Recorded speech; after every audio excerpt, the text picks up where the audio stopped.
Cílio Pironde, sou arquiteto, urbanista. Estou formado desde 1980 pela Universidade de Brás Cubas. Tenho escritório desde 83. Desde 86 eu iniciei o trabalho também em universidade, dando aulas de arquitetura. Esse trabalho todo vem vindo junto com ele a minha participação em associações de arquitetos, Instituto de Arquitetos do Brasil, sindicatos, fundações. Fomos nos unindo aos mestres aí da arquitetura que nos ensinaram muito, a quem eu devo basicamente minha formação. E quando eles foram morrendo, nós fomos ajudando a compilar um pouco a memória deles. Vila Nova Artigas, Lina Bobardi, Oscar Niemeyer, Lúcio Costa, essa turma toda, que foram a bagagem toda da minha formação. Através desse trabalho, a gente vem aí resultando nesse esforço todo, digamos, dessa dedicação a esse trabalho, a fundação da Escola da Cidade em 1996, quando nós entramos no MEC. Aí o MEC demorou 5 anos para nos aprovar e em 2001 nós começamos as aulas, que estamos até hoje. Penso que a criatividade está diretamente associada à ideia de memória. Eu não acredito na ideia da criatividade como um elemento de inspiração divina, digamos assim, ou que o artista, seja em qualquer área, o arquiteto, o músico, o pintor, o escultor, ou o escritor, ou o cientista. Não faço separação entre esse universo da ciência e da arte no momento da criação. Para mim não há nenhuma separação, porque todos eles, em qualquer momento, estão vinculados a uma ideia de memória. Não é aquela brincadeira um pouco infantil, então nada se cria, as coisas se copiam. Não, não é isto. Nada se cria do nada. Está provado até biologicamente, pelos estudos mais recentes, que até as memórias estão presentes nas células, nas estrelas, no universo. Né? Na astronomia isso é muito provável. Né? Nós sabemos que a mesma matéria que constitui a memória das estrelas constitui a nossa memória do corpo. Então não consigo imaginar que a criação, o ato criador, seja do Einstein, do Picasso ou do Oscar Niemeyer, saiam do nada. Então eu acho que a ideia de criação está diretamente vinculada a uma ideia de memória. Quem não tem memória, não tem invenção. Essa é a frase que eu gosto sempre de usar. Para você ter invenção de alguma coisa, você precisa ter memórias das coisas. É impossível, vamos pensar no maior, falar do mundo da arte, talvez do maior artista do século XX, o Picasso. O Picasso é impossível sem Cézanne. Se você analisa os últimos quadros de Cézanne e analisa Picasso, você vai ver que é a mesma origem. Então não há porquê, e não é uma ligação direta, são as memórias que vão ficando no inconsciente da pessoa e que ela reproduz em formas. Ou é impossível imaginar qualquer música contemporânea que não tenha saído das músicas do final do século XIX. Stravinsky, é impossível pensar em Stravinsky sem pensar nos grandes músicos do final do século XIX. E na poesia a mesma coisa, na arquitetura a mesma coisa. Eu acho que você vai como que aprendendo a navegar no que a vida te apresenta. E você precisa ter coragem para navegar no que a vida te apresenta. É muito mais fácil você seguir a maré de acordo com as tuas heranças familiares ou do meio que você vive. Você negar isso e ter coragem de assumir algumas coisas, eu acho que é a partir desse momento que você ou é impulsionado para uma decisão por razões da vida, ou você vai descobrindo, vai percebendo, vai tendo sensibilidade de perceber que fala, bom, por esse caminho eu não quero ir, eu quero ir para esse. A vida é um processo de escolha. Não é um processo que nasce... A vida não é um projeto. A vida, na minha opinião, é um processo que você faz ou não faz. Você tem um projeto básico, você fala, eu gostaria de caminhar naquela direção. Mas a vida não é linear. A vida é sinuosa, extremamente sinuosa. E os outros fazem pela gente a vida, se você deixar. Ou contra você, ou a favor. Você precisa saber como navegar nessa sinuosidade. Então eu fui descobrindo isso ao longo desses anos trabalhando, vivendo, tendo a ousadia de experimentar.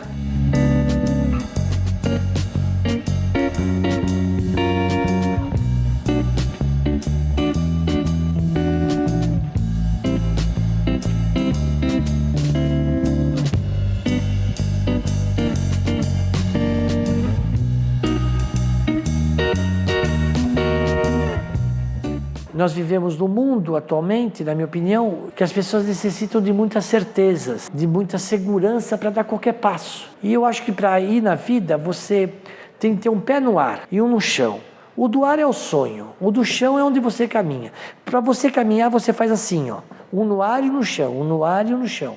Essa certeza que você vai adquirindo no tempo. E você, por vezes, tem que tomar cuidado para não errar muito, senão fica quase irrecuperável. Os dois no ar você cai, os dois no chão você não caminha. Eu acho que uma pessoa realmente que busca esse universo da invenção, da criatividade, digamos assim, ele é quase que impulsionado a não se repetir. Ele quer fazer outra coisa. Muitas vezes você faz sempre o mesmo projeto, mas de outra maneira. Vamos pegar o exemplo da música que eu gosto tanto.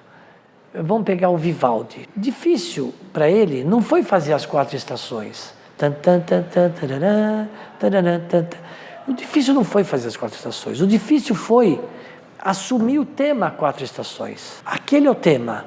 O difícil da invenção, na criatividade, não é você estar preocupado em se repetir ou não.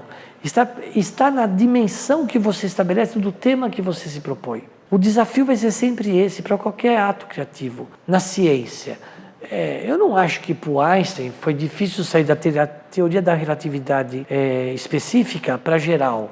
Foi ter a coragem de assumir a geral. Já tinha feito um sucesso imenso a teoria específica e ele vai para a geral. Se você pegar Mademoiselle de Vignon do Picasso, o quadro de 1913, e você pegar o 17, eu não lembro bem, mas enfim, esse quadro tão antigo, que reformulou o mundo da arte. As mulheres que estão lá no Mademoiselle de Vignon são as mesmas que estão no Guernica 30 anos depois. Só que num outro desenho com uma outra ideia, mas a mesma forma. Portanto, você se reinventar, você buscar outros caminhos, as pessoas que estão no universo da criação fazem isso um pouco, entre aspas, sem querer. Eu não me permito fazer a mesma casa que eu fiz há 20 anos atrás, apesar de que pode ser que a casa que eu faço hoje tenha os mesmos elementos da de 20 anos atrás. O que eu quero te dizer é que no mundo da criação, o desafio sempre será o papel em branco e uma ideia. Seja para música, seja para pintura, seja para escrever uma fórmula matemática. Tem um momento que o criador, a pessoa que inventa as coisas, que procura inventar coisas, ele se vê com o papel em branco.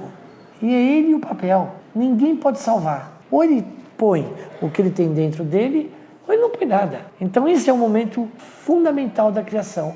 É o cara imaginando o que pôr agora no tema 4 estações. Eu acho que é a questão central do mundo da criação. E você coloca só o que você tem dentro de você. Eu digo sempre aos meus alunos, me diga qual vida que você tem, que eu vou dizer qual arquitetura que você vai fazer. Se você tem uma vida frágil, a tua arquitetura é frágil. Isso vale, na minha opinião, para todo o universo da criação. Como eu disse, seja ciência, seja arte. Você revela, você expressa naquele papel em branco, seja o papel de uma pauta musical, de uma tela de pintura ou de uma folha quadriculada para fazer uma fórmula matemática, você expressa o teu universo interior. Se o teu universo interior é frágil, e hoje em dia eu acho nesse sentido, para poder te responder talvez com mais profundidade o que eu quero dizer, é assim. Eu acho que nos meios de comunicação que você, a tua geração ou a geração mais jovem vive hoje, vocês vivem um dilema imenso, que vocês são extremamente eruditos e normalmente muito pouco cultos. Vocês conhecem muito e não sabem estabelecer relação de nada. Eu vejo isso nessa geração de uma maneira muito clara. Vocês são muito bem informados, mas se eu pedir para estabelecer relações entre as coisas, que é onde a cultura se produz, se não se produz só erudição, só informação e não cultura, é nesse momento que eu acho que vocês têm de saber estabelecer relações. Então, quando você me pergunta, de onde sai a criatividade no momento que eu tenho um projeto para fazer da minha área? Sai dessas memórias e do estabelecimento de relações dessas memórias, que muitas vezes não vem da arquitetura, muitas vezes vem da música, vem de uma poesia que eu li, de um filme que eu vi, de uma palestra que eu ouvi, que me inspira para fazer uma determinada coisa.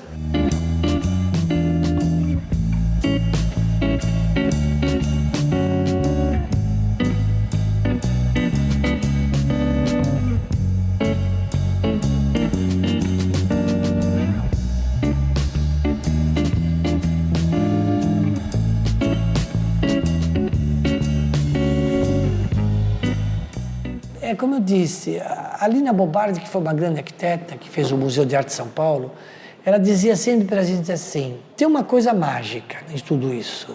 Eu acho que tem mesmo.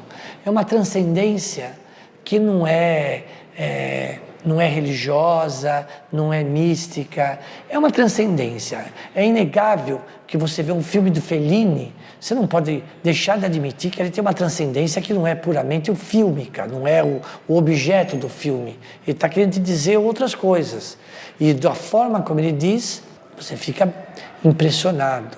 Então, eu acho que você quer fazer alguma coisa nesse universo da criação, não foi uma razão direta.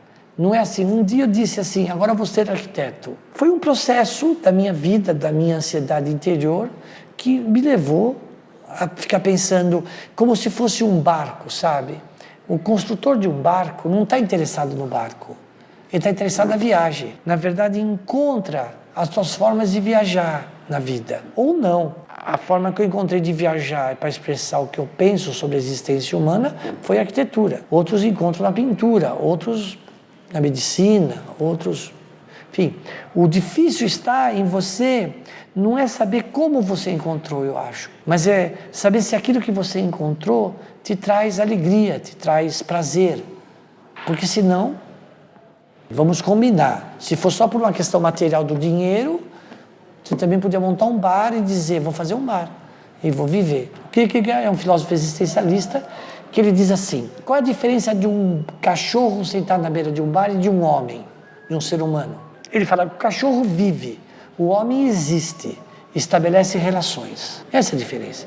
Se a questão é só viver, tudo vale. Agora, se você sente essa necessidade interior de construir o ideal, de tentar deixar alguma coisa que possa ajudar o outro, porque no fundo é isso. Para que serve a arte?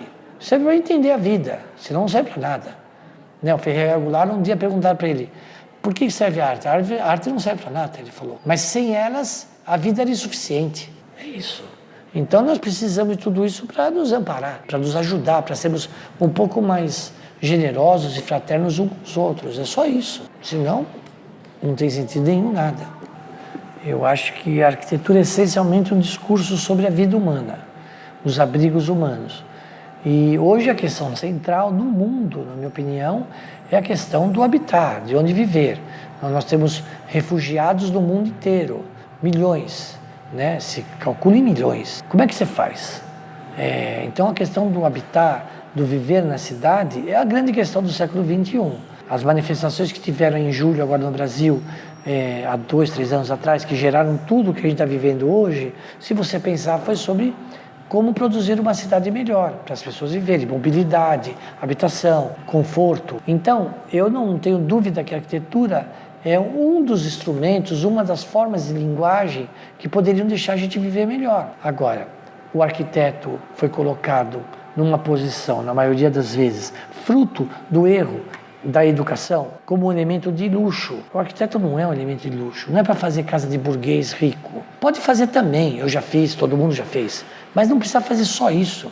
Nós somos convocados hoje para construir as novas paisagens do planeta, com absoluta harmonia com os rios, com os ventos, é isso que nós temos de fazer, construir novas cidades, mais dignas do que essa que a gente fez. Essa que a gente fez não tem solução. A solução é muito difícil, precisa mudar o paradigma. Você não pode imaginar, vamos pegar o exemplo de São Paulo para não falar de outros lugares, que um louco vai lá e tampa o rio Tamanduateí, o rio mais histórico da cidade, por onde vinham os navegantes, tudo, e tampa, porque sim. Aí o outro vai e joga xixi e cocô no rio para você beber água lá na jusante. Quer dizer, não tem cabimento, está errado, deveria inverter. Nós temos que inverter esse paradigma sobre a cidade. E eu acho que a arquitetura, nesse sentido, não sozinha. Que a diferença da arquitetura do século XX para do século XXI é justamente essa. A do século XX foi totalmente autoral e individual, e a do século XXI será cada vez mais coletiva, social e multidisciplinar. É a única forma de fazer boa arquitetura. Eu estava conversando agora com esse editor da Trip, que é um homem ligado nesse universo, e ele falava isso exatamente, que os meios de comunicação hoje são tudo. Ou você conecta tudo, ou você não conecta nada. Então, eu imagino que esse é o universo que nos interessa. E a arquitetura, nesse sentido, é um fator muito forte porque mexe com o espaço físico dessas conexões, dessa certa humanização da vida.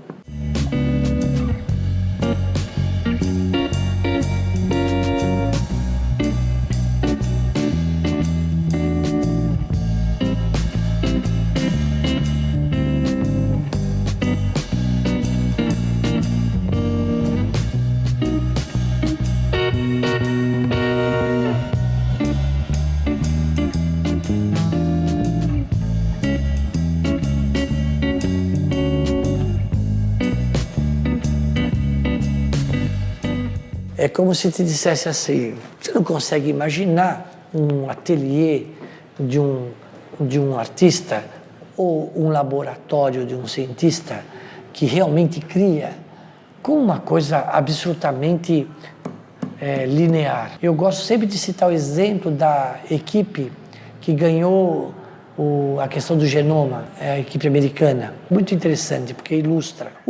Tinham duas equipes, tinha a inglesa e a americana, disputando para ver quem ia chegar na frente para descobrir. A americana ganhou. A americana tinha um sistema de trabalho muito interessante. Eles trabalhavam amanhã bem cedo, até a hora do almoço, 1 hora. Depois eles saíam, iam almoçar, beber um vinho, iam no cinema, iam jogar tênis. E numa dessas andanças dele, porque eles chegavam sempre a mesmo final de vários tipos de saídas possíveis, que davam desenhos diferentes. Eles não sabiam qual seguir para poder ganhar e descobrir. Que no final deu aquela espiral linda, aquela forma, né, que a gente vê sempre. Como eles descobriram que esse era o caminho?